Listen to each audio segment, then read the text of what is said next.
Hello बच्चों, कैसे हैं आप सभी। मैं विपुल आप सभी का स्वागत करता हूं आज के इस वीडियो पे। बच्चों, जैसा कि हमारा क्लास 10th की एनसीईआरटी मैथ पढ़ रहे थे और इसमें जो चैप्टर था हमारा रियल नंबर यानी कि वास्तविक संख्या थी, और इसमें जो हमारा एक्सरसाइज चल रहा था वो है 1.3।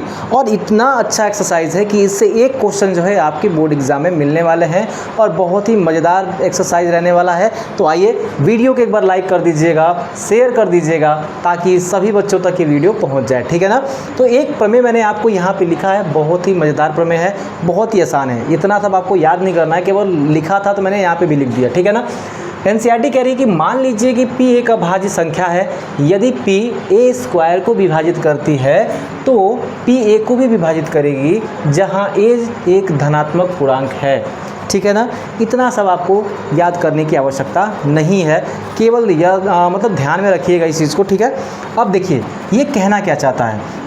बच्चों एक बात ज़रा बताइए, मैं ये कहूँ कि 6 के स्क्वायर को 2 से विभाजित किया जाए तो इस पूरे के पूरे सेशन में जो आपको दिख रहा है, इस 2 को ये p कह रहा है और इस 6 को ये a कह रहा है, जो कि मैंने यहाँ पे a की जगह पे 6 मान लिया है और p की जगह पे 2 मान लिया है, ठीक है ना।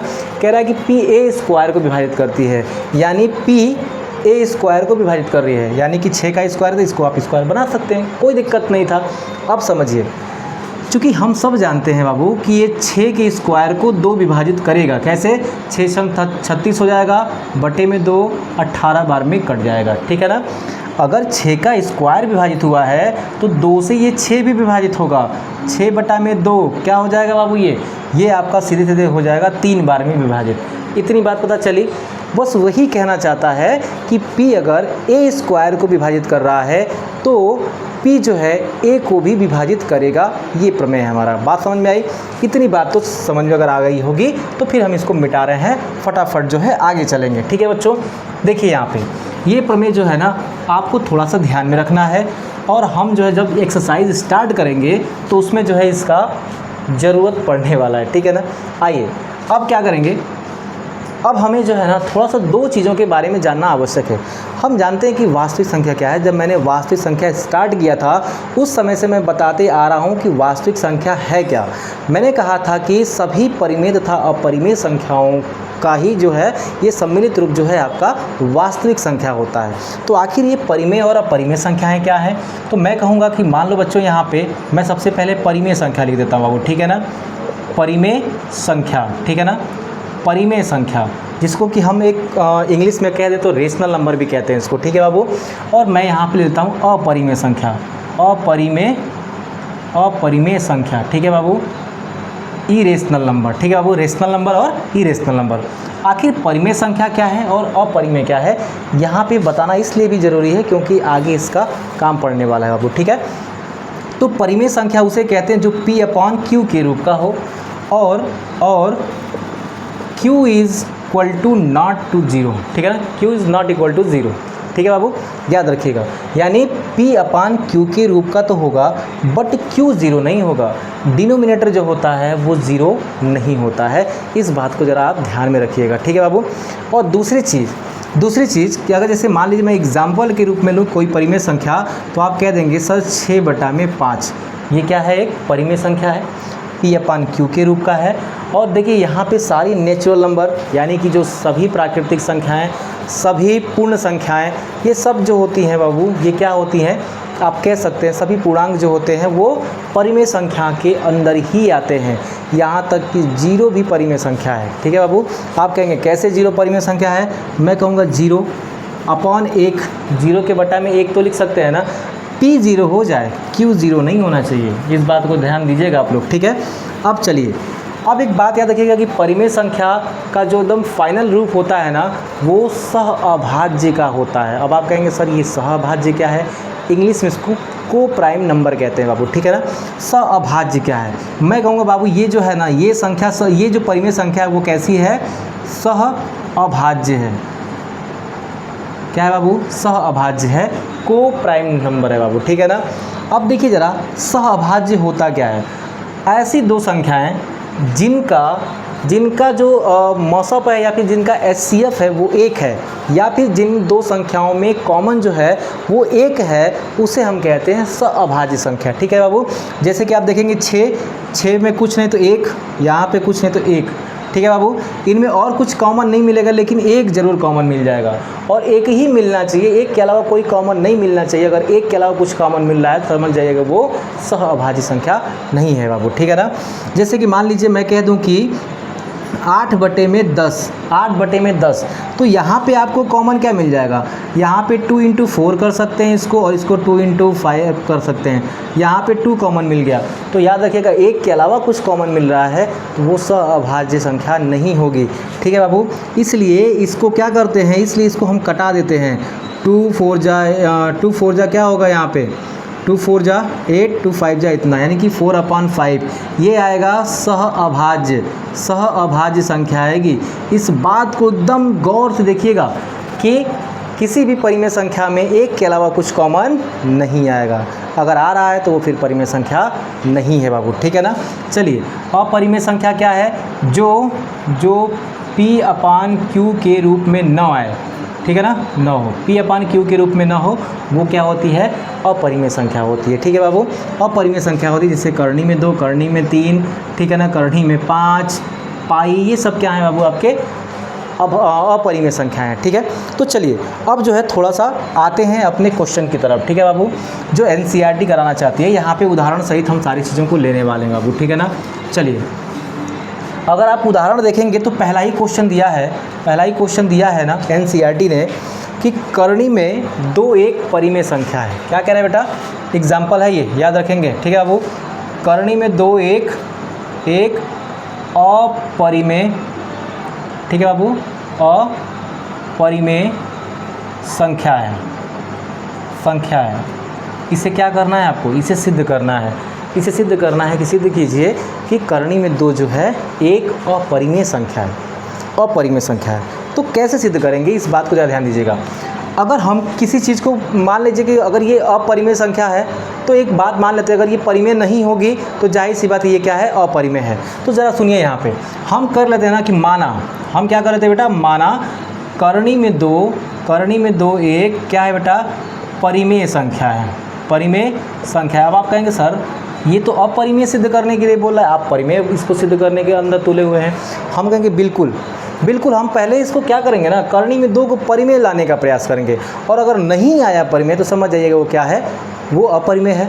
तो पहले परिमेय सिद्ध करने का प्रयास कीजिए, और विरोधाभास के नियम के आधार पर जो है आप ऑटोमेटिक अपरिमेय ला देंगे। बस आप देखिएगा यहाँ पर कैसे।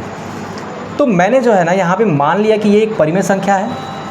अगर ये एक परिमेय संख्या है तो जाहिर सी बात है ये P/Q के बराबर होगी, या फिर P/Q न करके हम इसको A और B के रूप में ले लें, कोई दिक्कत है क्या, परिमेय संख्या के बराबर है। ठीक है बच्चों, मान लिया ये क्या है, एक परिमेय संख्या है। तो ये अगर एक परिमेय संख्या है तो परिमेय संख्या के बराबर होगी, क्योंकि A/B क्या है, एक परिमेय संख्या है।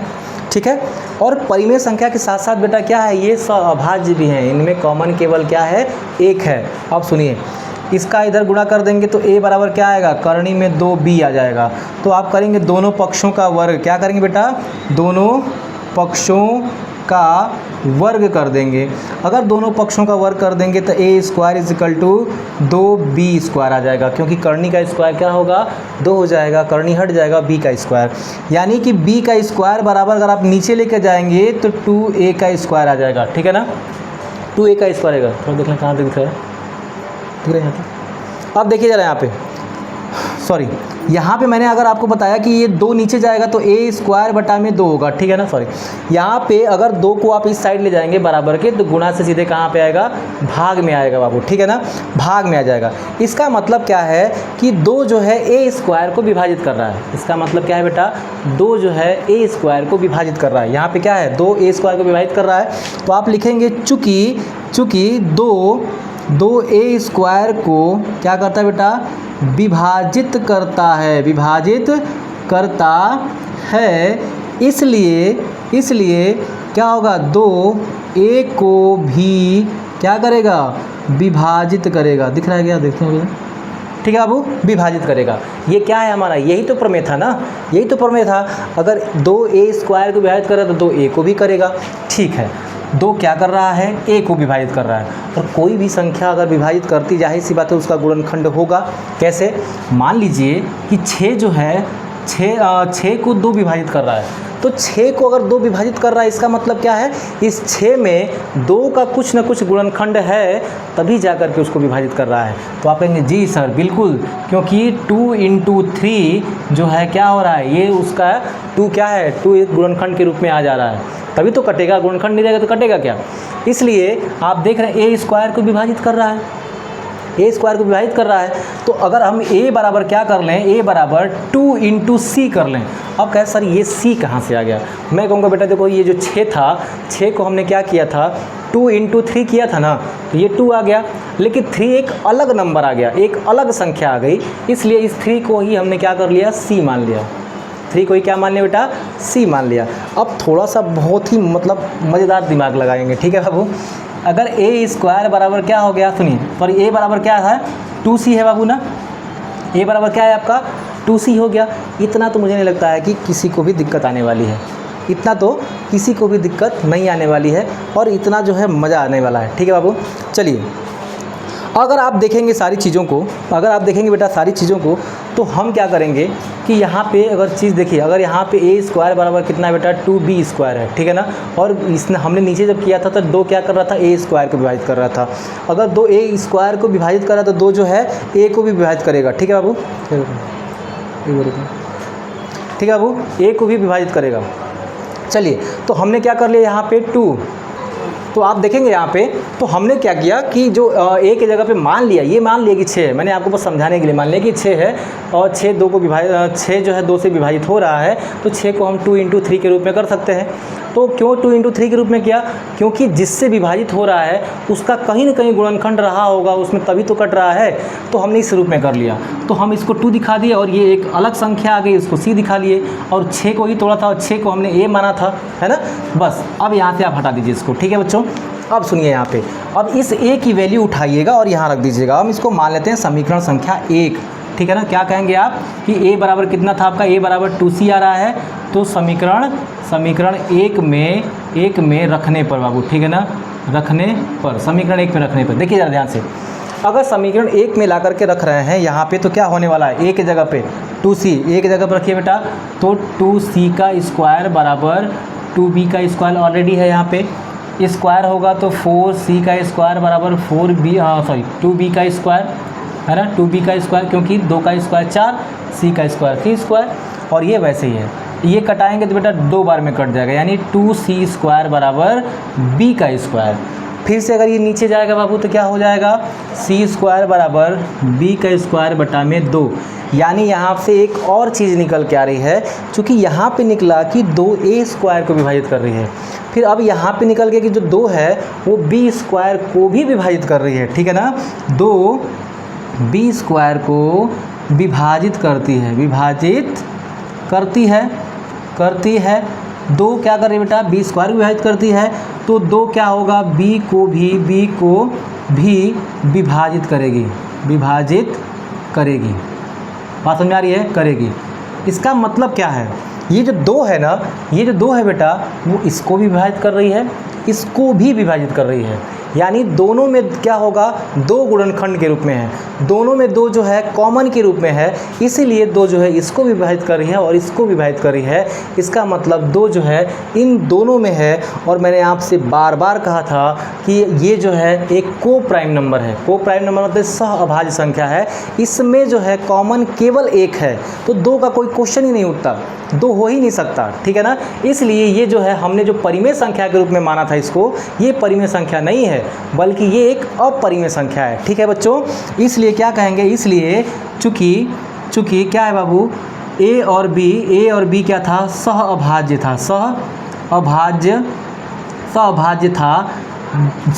था बाबू, इसलिए क्या होगा, a/b जो है वो क्या है, एक परिमेय संख्या है, लेकिन यहाँ पे परिमेय संख्या वो सिद्ध नहीं हो रही है, इसलिए आप कह सकते हैं कि करणी में 2 एक अपरिमेय संख्या है, अपरिमेय संख्या है बाबू, ठीक है ना। यानी कि ये परिमेय संख्या नहीं है, ये परिमेय संख्या नहीं है। परिमेय संख्या क्यों नहीं है? क्योंकि इनमें 2 कॉमन है, और मैंने बताया था कि परिमेय संख्या में केवल 1 कॉमन हो सकता है जब उसको सहभाज्य के रूप में रखेंगे बाबू, ठीक है।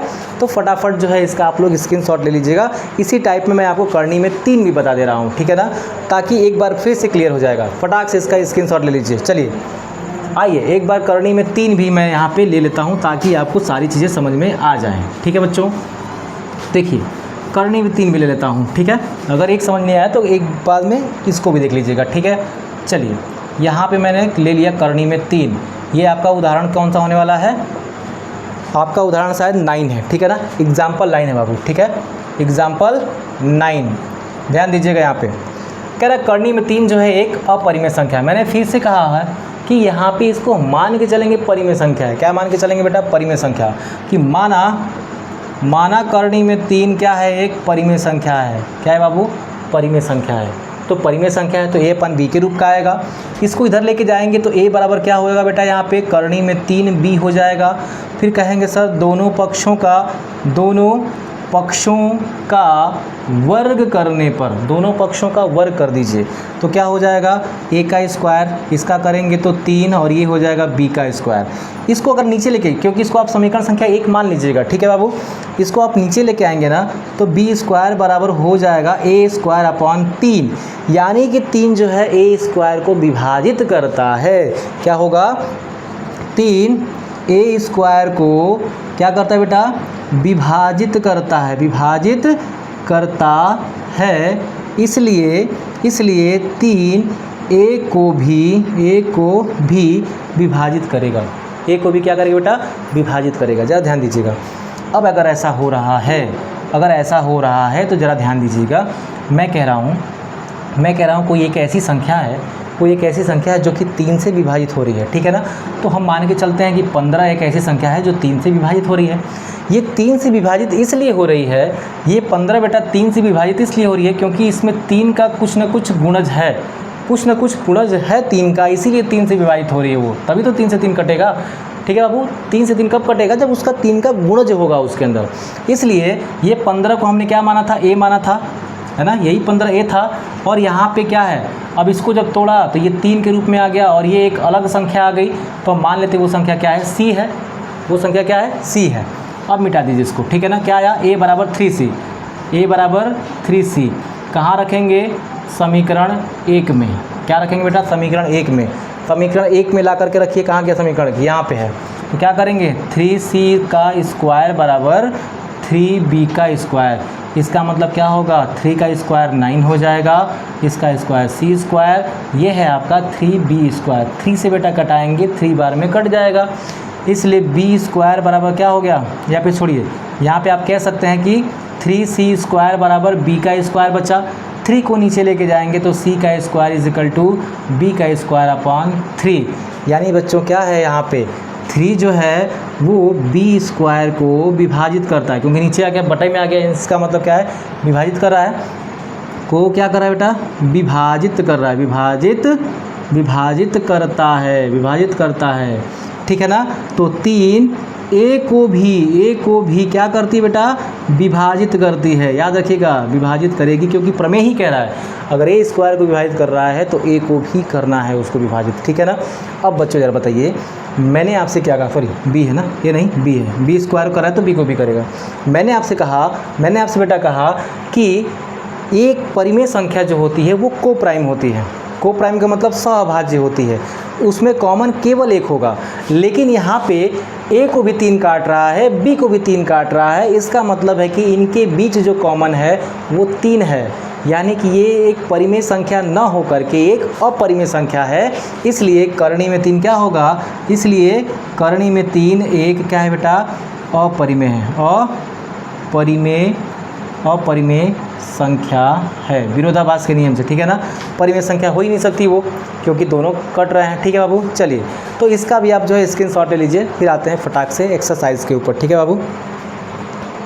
चलिए, चूँकि मैं इसका एग्जाम्पल जो है ना, इसका एग्जाम्पल एक एग्जाम्पल में दिया गया है, वो आपके एक्सरसाइज में ही आ जाएगा, इसलिए उन एग्जाम्पल को मैं ले नहीं रहा हूँ, ठीक है ना। उस टाइप के क्वेश्चन आपके आ जाएंगे, ठीक है बच्चों। चलिए मैं इसको मिटा देता हूँ। अब थोड़ा सा आगे क्वेश्चन देखता हूँ, ठीक है बाबू। यहाँ पे अब जो इसी टाइप में है, रूट में 5 है। अब जब एक्सरसाइज स्टार्ट करेंगे तो रूट में 5 आ जाएगा बच्चों, पहला ही। ये तो एग्जाम्पल में थे, रूट में 5 जो है आपके एक्सरसाइज में दिया गया है, ये एग्जाम्पल नहीं है, इसको आप हटा दीजिएगा बच्चों, ठीक है ना। चलिए, ये है आपका पहला क्वेश्चन। आपके एक्सरसाइज का क्या है बेटा, पहला क्वेश्चन है कि करणी में सिद्ध कीजिए कि करणी में 5 एक अपरिमेय संख्या, अपरिमेय संख्या है, ठीक है ना। अब बच्चों एक बात बताइए, कैसे सिद्ध करेंगे। सब टोटली नियम वही है, सब टोटल वही है। क्या है, माना। देखिए मैं बहुत जल्दी कर रहा हूँ क्योंकि 2 क्वेश्चन ऑलरेडी मैंने बता दिए हैं इसी टाइप के। करणी में 5 a/b एक क्या है, परिमेय संख्या है, परिमेय संख्या है, ठीक है बाबू। चलिए, तो मल्टीप्लाई कर देंगे तो a बराबर क्या आएगा, रूट में 5b आ जाएगा। दोनों पक्षों का वर्ग करेंगे तो बेटा क्या आएगा, a² बराबर 5b² आ जाएगा।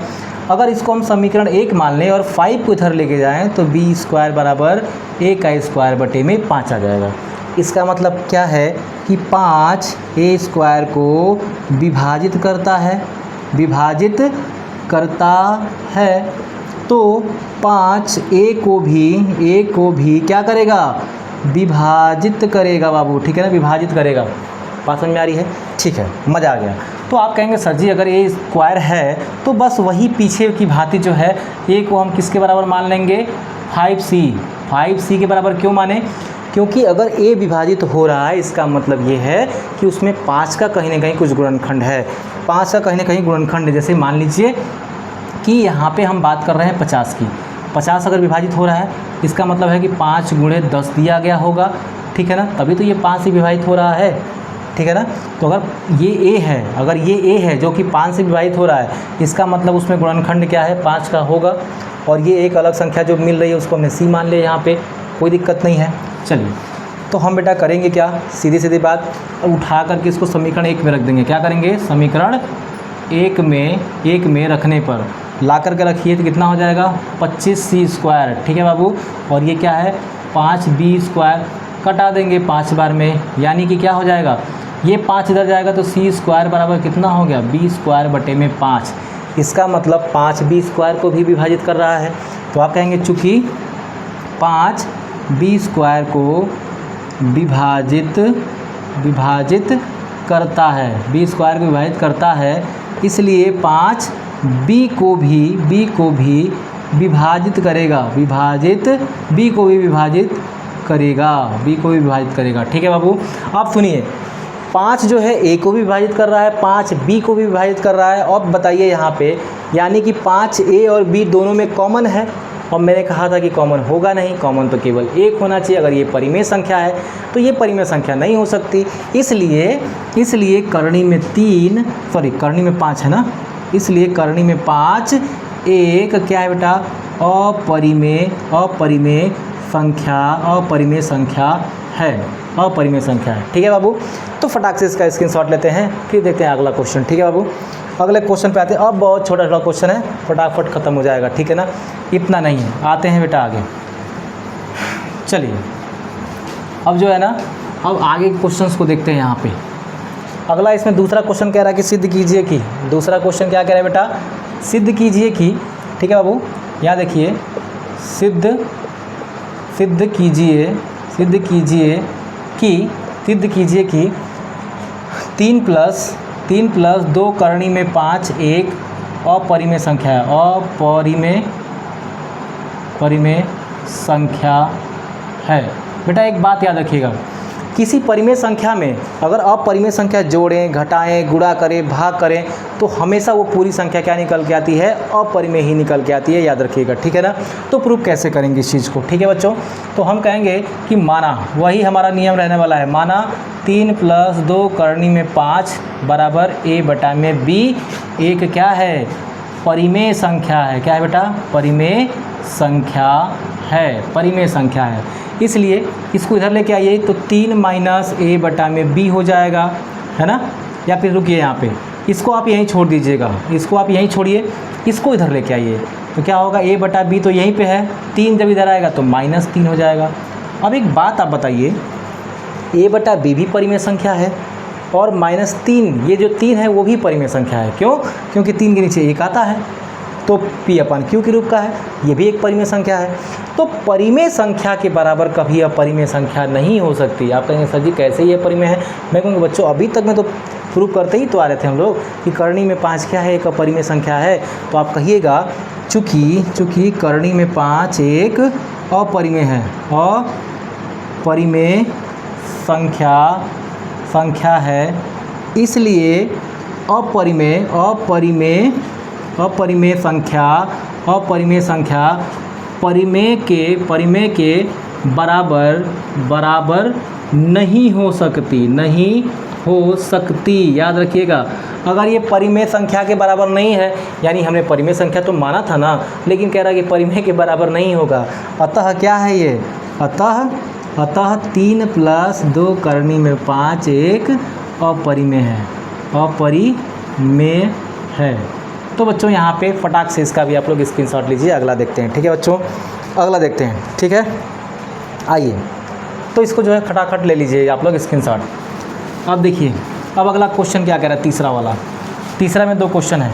कह रहा है बाबू ना, कह रहा है ना, क्या सिद्ध कीजिए कि क्या है आपका 1 करणी में 2 जो है एक अपरिमेय संख्या है। 1 करणी में 2 अपरिमेय संख्या है। और एक और दिया है, इसी में मैं तीनों को साथ ले लेता हूँ बाबू, तीनों को मैं एक ही साथ कर देता हूँ, कोई दिक्कत नहीं है, और आपका चैप्टर भी खत्म हो जाएगा, ठीक है ना।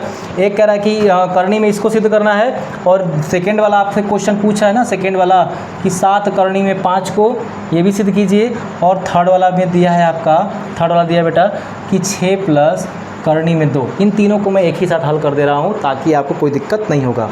तो पहले करणी में 2 को सिद्ध करते हैं, ठीक है बाबू, करणी में 2 को। तो यहाँ क्या करेंगे, यहाँ पे माना 1 करणी में 2 बराबर क्या है, a बटा में b क्या है बेटा, परिमेय संख्या है। क्या है बेटा, परिमेय संख्या है। मान लिया कि परिमेय संख्या है, लेकिन एक बात ज़रा ध्यान दीजिएगा, इसको अगर आप इधर लेके आएंगे, इसको बेटा अगर आप इधर लेके आएंगे तो b बटा में a हो जाएगा इधर, और आप इसको अगर इधर लेके आएंगे तो करणी में 2 हो जाएगा। मज़ा आया इतनी बात।